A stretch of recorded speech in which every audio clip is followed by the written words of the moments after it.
Hindi mo ba ma-open ang iyong mga previous messages sa Messenger dahil hindi mo alam kung paano i-reset ang iyong Facebook Messenger? Panoorin lamang po ang video at tuturuan ko po kayo kung paano mag-reset ng PIN.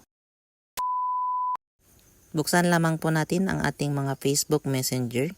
Pagkatapos, makikita po natin dito sa ibaba. Pindutin lamang po natin ang menu. Kapag sa Android naman ay nasa itaas na bahagi sa bandang kaliwa. At dito po, pindutin po natin ang setting. Dito po sa setting, makikita po natin dito ang privacy and safety. Pindutin lamang po natin ito. At dito po, makikita po natin ang end-to-end encrypted chats. Click lamang po natin ito. Pagkatapos, makikita po natin ang message storage. Pindutin lamang po natin itong message storage. At dito po, makikita na po natin ang reset PIN. Click lamang po natin yan.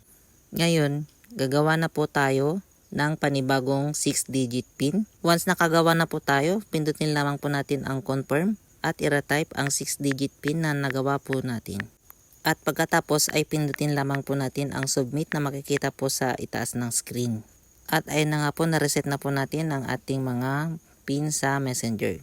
So ganyan lamang po kadali ang gumawa or mag-reset ng PIN sa ating mga Facebook Messenger.